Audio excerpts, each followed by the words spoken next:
Hello everyone, welcome back to my channel. Today we will discuss about Monera. Bacteria जो हैं वो kingdom मोनरा के soul member होते हैं। They are easily abundant micro organism. ये nature में आसानी से हमें कहीं भी मिल जाते हैं। अगर हम मुट्ठी भर सॉइल हाथ में लेंगे तो उसमें हमें हंड्रेड्स ऑफ बैक्टीरिया मिल जाएंगे। They can survive in extreme habitats. इसका मतलब कि वो कितनी भी ठंड हो, कितनी भी गर्मी हो, डेजर्ट हो, डीप ओशियन हो, दे कैन सर्वाइव एवरीवेयर। काफ़ी बैक्टीरियाज ऐसे होते हैं जो किसी दूसरे ऑर्गेनिज़म पर सर्वाइव करते हैं, किसी दूसरे ऑर्गेनिज़म में के ऊपर रहते हैं, जिन्हें पैरासाइट्स कहा जाता है। बैक्टीरिया को 4 ग्रुप में 4 कैटेगरीज़ में डिवाइड किया गया है। उसके शेप के बेसिस पे अगर वो स्पेरिकल होगा तो उसे कॉकस कहेंगे, अगर वो रॉड शेप का होगा तो उसे बैसिलस कहेंगे, अगर वो कॉमा शेप का होगा तो उसे वाइब्रियम कहेंगे, और अगर वो स्प्रिंग शेप का होगा तो उसे स्पाइरलम कहेंगे। स्पाइरलम जो होता है उसके साइड्स में फ्लैजेलम प्रेजेंट होता है विच हेल्प इन लोकोमोशन। हालांकि बैक्टीरिया का स्ट्रक्चर बहुत सिंपल होता है, लेकिन इनके फंक्शन बहुत ही ज़्यादा कॉम्प्लेक्स होते हैं अगर हम दूसरे अदर ऑर्गेनिज्म से कंपेयर करें तो। कुछ बैक्टीरियाज ऑटोट्रॉपिक होते हैं, लेकिन majority of the bacterias heterotroph होते हैं। ऑटोट्रॉपिक बैक्टीरियाज वो होते हैं जो अपना खाना खुद बनाते हैं। हेट्रोट्रॉपिक बैक्टीरियाज वो होते हैं जो अपना खाना खुद नहीं बनाते और किसी दूसरे अदर ऑर्गेनिज्म पे वो डिपेंड होते हैं अपने खाने के लिए। आर्के बैक्टीरियाज जो होते हैं वो बहुत ही हार्श हैबिटेट्स में आराम से मिल जाते हैं, बहुत ही एक्सट्रीम हैबिटेट्स में मिल जाते हैं। फॉर एग्जांपल अगर बहुत ही सॉल्टी एरिया में वो मिल रहे हैं तो उन्हें हेलोफाइल्स कहते हैं।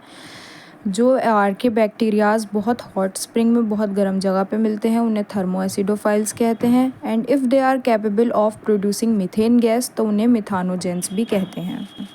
मिथानोजेंस जो होते हैं वो हर्बीवरस एनिमल्स की गट में प्रेजेंट होते हैं। फॉर एग्जांपल जो एनिमल्स ग्रास खाते हैं जैसे काऊ है, बफेलो है, तो इनके इंटेस्टाइन में, इनकी गट में मीथेन गैस ये प्रोड्यूस करते हैं। इसी वजह से काऊ के डंग से हम मीथेन गैस बना सकते हैं।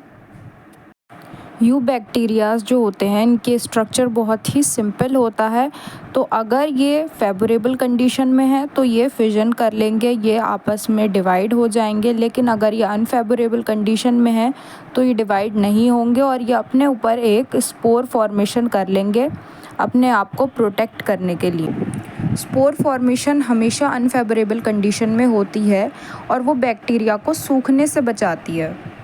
लेकिन जैसे ही दोबारा से फेवरेबल कंडीशंस आती है तो बैक्टीरिया दोबारा से जर्मिनेशन स्टार्ट कर देता है। यहाँ पर कंजुगेशन भी देखने को मिलती है, यानी एक बैक्टीरिया दूसरे बैक्टीरिया में अपना डीएनए ट्रांसफ़र कर देता है। यू बैक्टीरिया को ट्रू बैक्टीरिया भी कहते हैं। इनमें 2 तरीके का मोड ऑफ न्यूट्रिशन देखने को मिलता है, ऑटोट्रॉपिक मोड ऑफ न्यूट्रिशन और heterotrophic mode of nutrition. Majority में हमें हेट्रोट्रॉपिक मोड ऑफ न्यूट्रिशन दिखता है, लेकिन केवल सियानो बैक्टीरिया है which is blue green alga जिसमें हमें ऑटोट्रॉपिक मोड ऑफ न्यूट्रिशन देखने को मिलता है।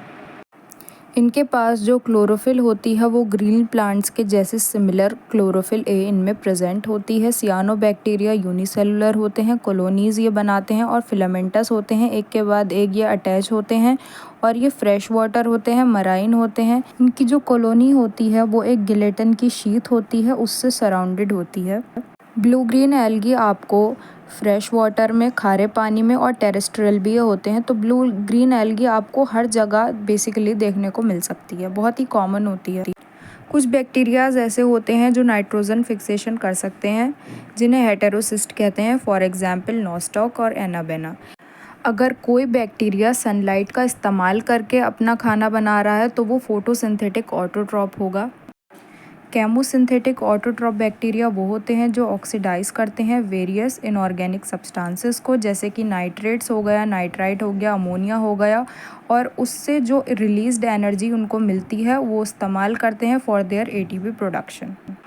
हेट्रोट्रॉपिक बैक्टीरिया बहुत अबेंडेंटली नेचर में मिल जाते हैं। अबेंडेंटली मतलब बहुत ही कॉमनली हमें मिल जाते हैं नेचर में। Majority of them are decomposer. Decomposer का मतलब जो डेड डिकेइंग मैटर होता है उससे वो अपना खाना एब्जॉर्ब करते हैं।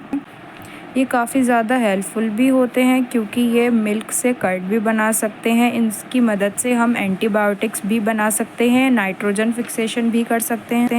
लेकिन कुछ बैक्टीरियाज़ ऐसे भी होते हैं जो ह्यूमन बीइंग को डैमेज करते हैं, क्रॉप को डैमेज करते हैं, एनिमल्स को, पेट्स को डैमेज करते हैं। तो ऐसे बैक्टीरिया जो हमारे लिए ख़तरनाक होते हैं, हमें हार्म पहुंचाते हैं, उन्हें पैथोजेंस कहते हैं।